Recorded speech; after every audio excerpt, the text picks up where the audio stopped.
আমিন। এখানে একটি প্রশ্ন করেছে জুবায়ের, উনি লিখেছেন যে মোহতারাম, আমি একটা মেয়েকে পছন্দ করি, সেও আমাকে পছন্দ করে। এখন বাড়িতে তার ফ্যামিলিও মেনে নিচ্ছে না, আমার ফ্যামিলিও মেনে নিচ্ছে না।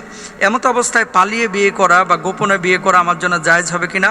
কারণ তার সাথে আমার নিয়মিত শারীরিক ধরাছোঁয়া হচ্ছে। নাউজুবিল্লাহ বলেন জোরে সোরে একবার। এই জিনিসগুলো, এটা একটা আন্তর্জাতিক সমস্যা ভাই, বাংলাদেশে না, শুধু সারা পৃথিবীতেই। বাপ মা কিন্তু জানে যে আমার, এই শুনেন, আপনি কেমন বাপ মা, আপনি আপনার ছেলে মেয়ের অ্যাটিটিউড দেখে বুঝেন না যে আপনার ছেলে মেয়ে হয়তো বা অ্যাফেয়ারে জড়াচ্ছে। যেটা প্রেমে জমে যায়, এটা দেখবেন মোবাইলে আসক্ত বেশি হয়। সব সময় কিন্তু বারবার দেখে, মেসেজ চেক করে, ছেলেও মেয়েও, যে কতক্ষণ আমার নক দিচ্ছে, আমার মানে তার টেন্ডেন্সি তো সবসময় ওই যে তার পছন্দের মানুষটাকে কেন্দ্র করে, তার শয়ন বলন কথন চলন সব কিছুতে তাকে কেন্দ্র করে।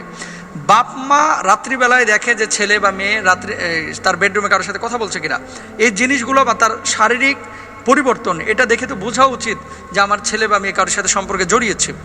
যদি জানতে পারে, প্রথমে উচিত ছিল বাপ মাকে এই ছেলে মেয়েকে কী করা, বাধা দেওয়া, যে প্রেম টেম এগুলো করিস না বাবা, আমরা আমাদের পছন্দ মতো তোদেরকে বিয়ে শাদী দিব। যখন অ্যাফেয়ার হয়েই গেছে, কোনো ছেলে এবং মেয়ে এ ধরনের সম্পর্কে জড়িয়ে পড়েছে, বাপ মার উচিত হচ্ছে তাড়াতাড়ি বিয়ে দেওয়া। কারণ কি, ফাল আইনান জেনা হুমান নাজার, মনে রাখবেন যারা প্রেম করে, এখন প্রেম কিন্তু কোন একজন লেখকের কলাম পড়েছিলাম, প্রেম বলতে আসলে কিছু নাই, এগুলো হচ্ছে শারীরিক চাহিদা মেটানোর একটা উপলক্ষ, মাধ্যম। যদিও প্রেম টেম ভালোবাসা এগুলো আসলে ওইরকম কোনো উপলক্ষই নাই, এটা মূলই হচ্ছে ধরা ছোঁয়া, তারপরে মনে করেন আজেবাজে কাজকাম করা, এগুলো হচ্ছে মূল। তো ফাল আইনান জেনা হুমান নাজার, চোখ দিয়ে খারাপ কিছু দেখা, এটা হচ্ছে চোখের জেনা। জিব্বা দিয়ে খারাপ কথা বলা, এটা হচ্ছে জিব্বার জেনা। হাত দিয়ে খারাপ কিছু স্পর্শ করা, এটা হচ্ছে হাতের জেনা। এখন বাপ মার উচিত যখনই বুঝেছে তখন বাধা দেওয়া, বাধা দেয় নাই, প্রেমটা জমে গেছে।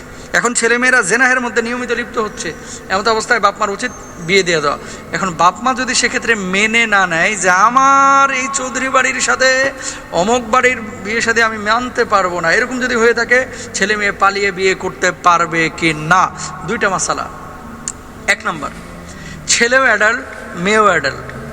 ছেলে বউ পালার মতো তার ফাইন্যান্সিয়াল ক্যাপাসিটি আছে, ফিজিক্যাল ক্যাপাসিটি আছে, এবং সেই মেয়েটার ভরণ পোষণ, তার সামাজিক নিরাপত্তা, পারিবারিক নিরাপত্তা সব কিছু ছেলেটা দিতে পারবে, এবং সে যথেষ্ট পয়সাওয়ালাও, বউ পালার মতো তার যোগ্যতা আছে।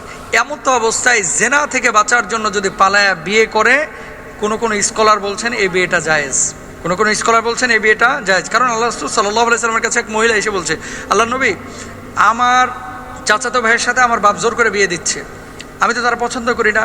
আল্লাহ নবী বললেন যে তুমি চাইলে বিয়েটা রাখতেও পারো, চাইলে বিয়েটা ভেঙেও দিতে পারো। নবীজি আবার আরেকটা হাদিসের মধ্যে কি বলছে খেয়াল করেন, আইয়ুমা ইমরাআতিন নাকাহাত বিগাইরি ইজনি ওয়ালিহা ফানিকাহুহা বাতিলুন বাতিলুন বাতিলুন। নবীজি তিনবার বলেছেন এই কথা, যে কেউ যদি পিতামাতার অনুমতি ছাড়া কোনো মেয়ে বিয়ে করে, তার বিয়েটা বাতিল বাতিল বাতিল। এখন সিচুয়েশনটা আপনাকে বুঝতে হবে।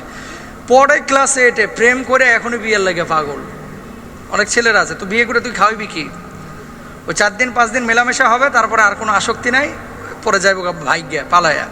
এজন্য বলবো যে এরকম ছেলে মেয়েদের বিয়ে শাদী যারা ক্লাস 7-এ পড়ে, 6-এ পড়ে, যদিও জায়েজ, কিন্তু এই বিয়েগুলো নবীজি সাল্লাল্লাহু আলাইহি ওয়াসাল্লাম যেহেতু সরাসরি হাদিস আছে, সেহেতু এগুলো খেয়াল করা উচিত বাপ মার অভিভাবকের। এগুলো তো হুজুররা পারবে না, হুজুররা মাসালা বলতে পারবে।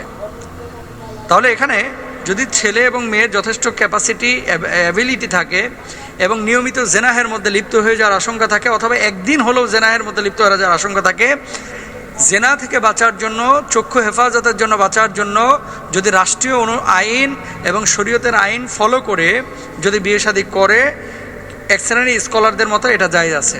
আর নবীজির হাদিস যেহেতু সরাসরি অভিভাবকের অনুমতি ছাড়া বিয়ে শাদী করা না যায়, এটা অনেক আগে আমি একদিন আলোচনা করেছিলাম, সরাসরি যেহেতু আছে, কোনো মেয়ে অভিভাবকের অনুমতি ছাড়া বিয়ে করতে পারবে না। শুধু জেনা থেকে বাঁচার জন্য যদি বাপ মাকে জানানোর পরও বাপ মা না মানে, তাহলে সেক্ষেত্রে কেউ বলছেন জায়েজ আছে। কিন্তু এটা হাদিসে যেহেতু আছে, সরাসরি আমরা বলবো যে আপনারা এ কাজ কেউ করেন না। শোনেন, পালিয়ে বিয়ে করার মধ্যে কোনো কল্যাণ নাই। এই যে ঢাকা সিটির ভিতরে 52,000 54,000 প্রতি বছর তালাকের আবেদন পড়তেছে, ম্যাক্সিমামই হচ্ছে প্রেমের বিয়ে কিন্তু ভাই বেশি দিন টিকে না। অধিকাংশ ক্ষেত্রে অভিজ্ঞতা তিক্ত, আপনি একটু দেখে শুনে বিয়ে করেন। কারণ যখন প্রেম করেন তখন আপনার আবেগ কাজ করে, আপনার ওই খালি চোখ দিয়ে সৌন্দর্যটা আপনি দেখেন, কিন্তু বিবেক দিয়ে, আকল দিয়ে আপনি ভাবেন না। এই জন্য এই জিনিসগুলো কিন্তু আমাদের খেয়াল করা উচিত। আচ্ছা, তারপরে হচ্ছে ঢাকা বিশ্ববিদ্যালয় থেকে আমার কাছে ফোন এসেছিল গত বছর, আগের বছর সম্ভবত, হ্যাঁ গত বছর আগের বছরই হবে। ছেলে বিবিএ করেছে, মেয়েও বিবিএ করেছে, দুইজন ব্যাংকে ভালো জব করতেছে, ভালো চাকরি বাকরি করে ভালো বেতন পাচ্ছে। বাপ মাকে বিয়ের জন্য বলতেছে যে আমরা একে অপরকে পছন্দ করে বিয়ে দেন। বাপ মার কথা কি, বয়স আর কত হয়েছে, আর একটু ওয়েট কর। এরকম কিছু লোক আছে, অভিভাবক, মানে বিয়ের দায়িত্বটা ঘাড়ে নিতে চায় না। আর কিছু অভিভাবক আছে, এরা অতি চালাক, শিয়ালের মতো আর কি।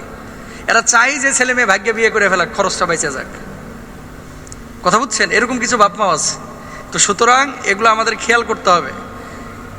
প্রেম যখন হয়ে গেছে জমিয়া ক্ষীর, অভিভাবকের উচিত হয় এটারে বাধা দেওয়া অথবা এটারে বিয়ে দিয়ে দেওয়া। থাক, মনে রাখবেন, অনেক বাপ মা ভয় পান যা খাওয়াবে কি। ঠিক আছে, তা আপনার ছেলে এখন প্রেম করে প্রতিদিন পার্কে গিয়ে আড্ডাবাজি করতেছে, গুনাহ তো আপনারও হচ্ছে। আপনি যেটা করবেন, মনে করবেন যে আল্লাহ যদি আমার একটা মেয়ে দিত তাহলে মেয়েটাকে কি খাওয়ানো লাগতো না, এই নিয়তে আপনি আপনার মেয়ে ওই ছেলের বিয়ে দিয়ে বউটাকে খাওয়াবেন ইনশাআল্লাহ, বেটার বউকে, ছেলের বউকে। আল্লাহ তাআলা আমাদেরকে বোঝার তৌফিক দান করুন।